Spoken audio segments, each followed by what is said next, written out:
నమస్తే, welcome to UTV.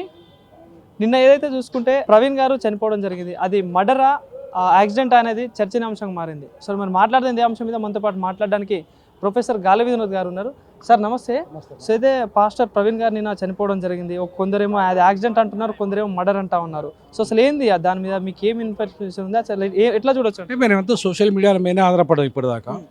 వాస్తవాలు ఏంటంటే పోలీసులు అధికారికంగా ప్రకటించాలి, హోమ్ మినిస్టర్ గారు కూడా అధికారికంగా ప్రకటించాలి, అప్పుడే వాస్తవాలు మనం గ్రహించాలి. ఎందుకంటే ప్రభుత్వ అధినేతలే దీని మీద క్లారిటీ ఇవ్వాలా, తర్వాత ప్రభుత్వ అధికారులు క్లారిటీ ఇవ్వాలా.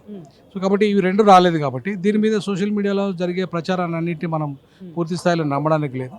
సో కాబట్టి ఇవాళ మనం దాన్ని నమ్మడం కంటే కూడా అధికారికంగా రేపు హోమ్ మినిస్టర్ గారు ఇప్పుడు ఎట్లాగో పోస్ట్మార్టం రిపోర్ట్ వచ్చిన తర్వాత పూర్తిగా మేము వివరాలు ఇస్తామని చెప్పారు కాబట్టి రిపోర్ట్ వచ్చిన తర్వాత ఖచ్చితంగా ఆ విషయంలో మేము స్పందిస్తాము. ఈ సంఘాలన్నింటినీ కూడా ప్రవీణ్ గారి విషయంలో తగు న్యాయం జరిగే విధంగా, ఇవాళ ఒకవేళ అన్యాయం జరిగితే మాత్రం ఖచ్చితంగా ఇది అంతర్జాతీయ సమస్యగా మారుతుంది. జాతీయ సమస్య కాదు, అంతర్జాతీయ సమస్యగా మారుతుంది. ఎందుకంటే ఇప్పటికే ట్రంప్ గారు క్రిస్టియానిటీ విషయంలో, క్రైస్తవుల మీద దాడుల విషయంలో ఒకసారి ప్రభుత్వాన్ని హెచ్చరిక చేశారు ఈ దేశంలో. సో కాబట్టి రానున్న రోజుల్లో ఇది మొత్తం అంతర్జాతీయ సమస్యగా మారే అవకాశం ఉంటుంది. కాబట్టి దర్యాప్తు సంస్థలు కనుక నిష్పక్షపాతంగా చేసి, ఒకవేళ యాక్సిడెంట్ అయితే యాక్సిడెంట్, మాకు అభ్యంతరం ఏం లేదు. వాళ్ళు చంపినారు, ఎవరెవరు చంపినారు వాళ్ళ బాధ్యులు, వాళ్ళు ఇమీడియట్ అరెస్ట్ చేయండి, తగు న్యాయం చేయండి.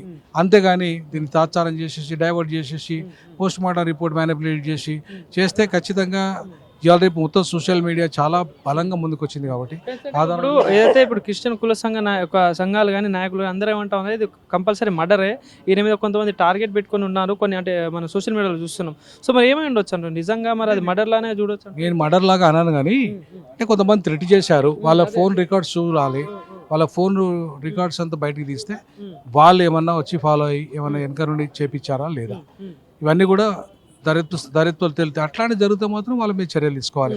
అంతేగాని నేను అది ఇప్పుడే రాకముందే దాన్ని మర్డర్ అనలేదు. నేను ఎందుకంటే ఒక లా ప్రొఫెసర్గా నేను అంత ఈజీగా దాని మీద మాట్లాడలేదు.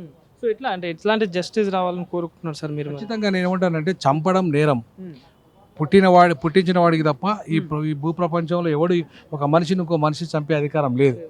కాబట్టి చంపడం నేరం అనేది ఈ రాజ్యాంగంలో మనమే, రాజ్యాంగము చట్టం ఒకటి రూపొందించుకున్నాం. సో ఆ నేరం చేసిన వాడిని శిక్షించాలి. అందులో కోట్లాది మంది అభిమానులు ఉన్న ప్రవీణ్ పగడాల లాంటి అతనికే రక్షణ లేకపోతే సామాన్యునికి ఏం రక్షణ ఉంటుంది ఆంధ్రప్రదేశ్లో? అట్లాగే తెలంగాణలో ఇజ్రాయెల్ అనే ఒక అడ్వకేట్, ఆయన క్రైస్తవుడే, అట్లాంటి ఒక అడ్వకేట్కే రక్షణ లేకపోతే సామాన్యునికి ఏముంటుంది? సో కాబట్టి ఈ రెండింటి మీద సమగ్ర దర్యాప్తు చేసేసి తగు న్యాయం చేయాల్సిందిగా డిమాండ్ చేస్తారు. అంటే ముఖం మీద కానీ కొన్ని చోట్లలో గట్టిగా అట్లా కొట్టినట్టు దెబ్బలు తగిలి ఉన్నాయని చెప్పేసి కూడా అంటా ఉన్నారు. సో ఎట్లా యాక్సిడెంట్ అయితే ఇప్పుడు కింద పడితే కూడా దెబ్బలు తాకుతాయి, మరి అది కొట్టినరా కింద పడితే తాకినాయి అనేది అది రేపు పోస్ట్ మార్టం తెలుస్తుంది. ఆ రిపోర్ట్ వచ్చిన తర్వాత మనం మాట్లాడదాం.